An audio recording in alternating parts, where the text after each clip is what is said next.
Hello everyone and welcome to BrickCats. My channel is for anyone who enjoys custom LEGO creations, likes saving money, and or those looking to get into custom building.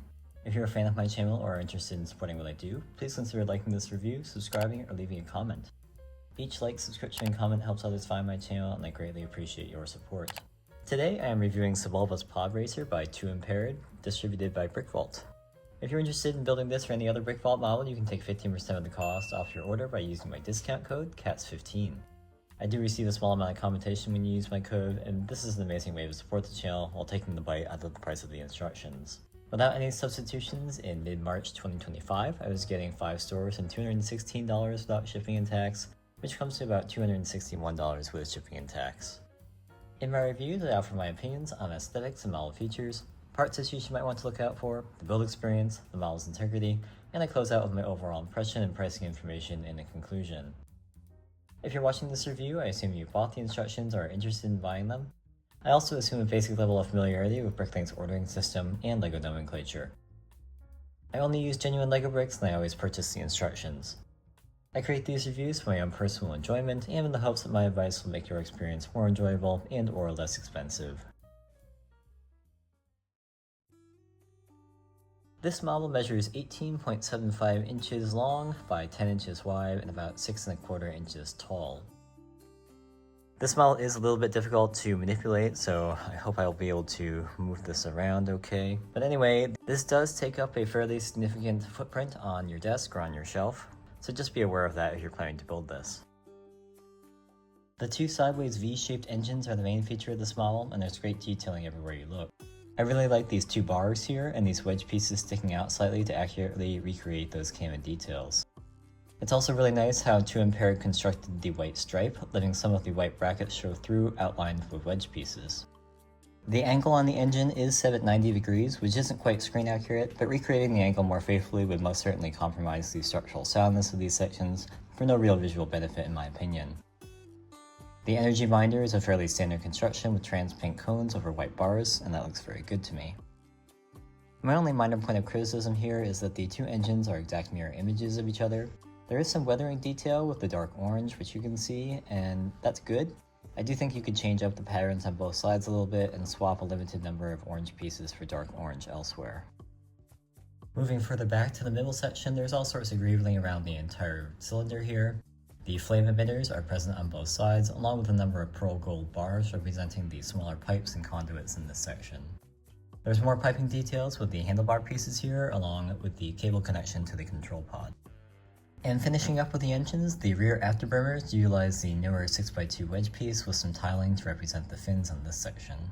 Moving back to the control pod, the designer has made it appropriately slender, but wide enough to accommodate the Sebulba minifigure.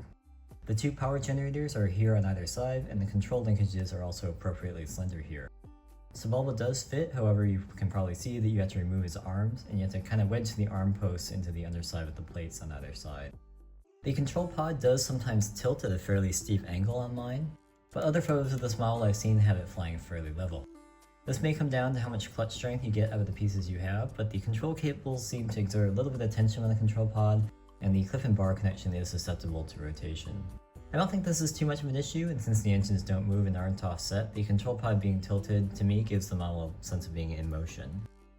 So overall, this is a great looking model, another welcome change from the standard gray or white of a typical Star Wars model, and this does look very nice on your shelf. 2mpaired Sebulba Podracer model requires 269 elements and 1,690 pieces. The parts list contains the Sebulba minifigure, SW0326. You can remove this if you already have one or don't care for it. This usually saves you between $5 and $7 and occasionally a store. The 2 hose rigid 3mm 26L Part 75C26 in black are still in the parts list as of March 2025. This element is unnecessary and you should remove it from the parts list entirely, as the 4mm hose is the one that you need. I have contacted BrickVault about this a couple of times, but they still haven't removed it. The 2-plate modified 2x2 with bar frame octagonal 30033 in flat silver are basically invisible in the rear engine cone or the afterburner area. You can substitute any neutral color here, but black works very well and is very common. The 2-plate 2x2 corner in dark orange, part 2420, just made a big comeback in the X Mansion, but it is still not common and fairly expensive on Bricklink. I removed these and substituted two 2x2 dark orange plates, part 3022, and added two 1x1 plates in orange, part 3024. You make the replacement in the cockpit section in the steps 373 and 382. The 16 minifigure hands in light bluish gray, part 983, tend to be disproportionately expensive in my experience, around 75 cents per piece and up. I definitely think these could be omitted entirely, or reduce the count such that you're only doing half of these little assemblies here, or even a quarter of them. Of course, the intent of the minifigure hands is to make this area look like it's covered in piping, and I touched on that a little bit earlier, so you can decide if that's worth it to you. For pricing purposes, I kept 8 of them, and if I were building this model again today and was looking to save the most money possible, while still maintaining a good balance on the visual appearance, I would use them on the upper 4 assemblies as those are the ones that are most visible. The rest of the elements aren't noteworthy. There's obviously a lot of orange in this model, and that means some of the pieces more common in other colors are a bit more expensive. For example, the brick 1x1 modified with stud on side, part 87087 comes to mind, which in orange is around 50 cents each, but other colors like white or light bluish gray or black tend to be 5 to 10 cents each. As usual, I use the Brick Hunter extension to check the entire parts list against the Pick-a-Brick inventory.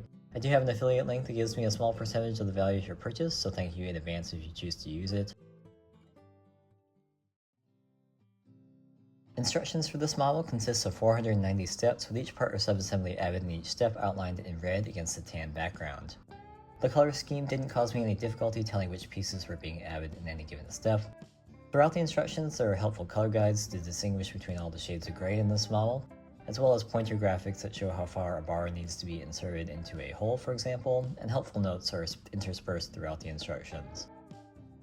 The color guides in particular are extremely helpful, and this is a lot of work to put into an instruction set, so I wanted to highlight that as a great example of a designer going above and beyond to make their build go that much smoother. I had a few small viewing angle problems. In step 297, most of the pieces being added here are hidden from view, even though it's pretty easy to figure out. And in steps 357 and 361, the actual connection point between the jumper plates and the wedges is not shown. A picture or a graphic pointing out which anti-stud you're aiming for would have been nice for these last two. In steps 315 and 345, the subassembly you complete in the step before is going on at the same time as the 4 1x2 tiles shown in the parts box. This is certainly a minor thing, but it could be cleaner, and also the bottom tiles are a little bit hard to see. But overall, the instructions for this model are very good. There are no critical flaws and the build goes smoothly and at a decent pace. There aren't any particularly difficult connections or challenging techniques, and aside from being perhaps a little repetitive, which you can't really avoid in a model like this, it was overall a pleasant experience. In total, it took me about 8 hours start to finish, with pre-sorting into the major element categories ahead of time. This is intended as a display model, and the engines are integrated with the sand and aren't posable or movable. The engines are very sturdy, and it can take quite a bit of jostling before anything happens to them, with the possible exception of the rear cones here, which are a little soft, but they're not going to fall apart spontaneously by any means. The biggest issue with this model in terms of stability is the cable connection to the cockpit. The sextant piece doesn't insert fully into this Technic piece, and it's a bit loose as a result. And on mine, these fall off quite a bit, and I think I'm going to replace these sextant pieces with 3L bars, which should be a lot more solid. You can kind of see this is under a little bit of tension, or maybe it's compression. And so if you twist this, yeah, see, just moving the cockpit a little bit causes this to pop out. I mentioned the tilt of the cockpit a little bit earlier, and I should mention that if the cockpit is level, if it tilts over while being displayed, that's often when one of the sextant pieces pops out. Another thing I should mention is that this model is obviously very front heavy, so moving it around can be a bit of an adventure. Picking the whole thing up, it's actually not the easiest thing to do in the world, and the stand can come under a little bit of strain, and the cable connections usually come apart as well. There goes one. So you can kind of hear a little bit of creaking, and one of the issues is that if you tilt this up towards the front, sometimes you get this assembly coming off here. You can hear it creaking.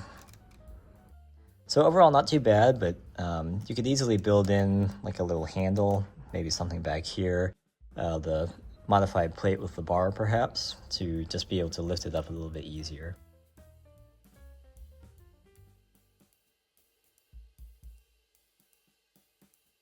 So overall, this is a decently sturdy model. I think the cable connection can be improved, and it's an easy fix for do-it-yourselfers, and absent a Canon reference for the specific shape, the sextant is not necessary in my opinion. 2mpaired Sebulba Podracer is a great looking model.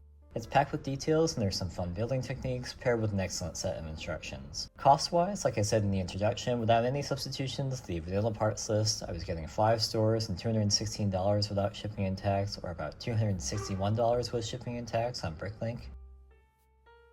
With my substitutions, I knocked it down to 5 stores and $171 without shipping and tax, or about $213 with shipping and tax. And then using Pick-a-Brick, again with the limitations on no Pick-a-Brick standard and the inventory of available Pick-a-Brick bestseller elements, my Pick-a-Brick total was $115.22. That includes tax, but does not include shipping and handling because I met the minimum of $35 for free shipping, and of course the minimum of $14 for waiving the handling fee. The elements that I would have to get from Bricklink, I believe there were 87 of them. I would be able to get from 4 stores and $86 without shipping and tax, or about $120 with shipping and tax. And that takes the total to about $235. Instructions for this model cost $24.99 from BrickVault's web store. There'll be a link where you can buy those in the description below. And remember, you can use the discount code CATS15 for 15% off if you haven't already used it. BrickVault runs sales fairly frequently, so keep an eye out for one of those if you're on the fence. My code does work even on sale items, and it is one-time use per email address. Thanks as always for watching my review of Sebulba's Podracer by 2mpaired. If you built the model, you have something to share that I left out, or have a question about something I didn't cover, please leave your thoughts below in the comments. As always, I'm very conscious that subscribers are earned and not deserved, so if you enjoy my content and want to see more, consider subscribing, leaving a like, leaving a comment, or follow me on Instagram if you haven't already. Thank you, and I hope to see you back next time.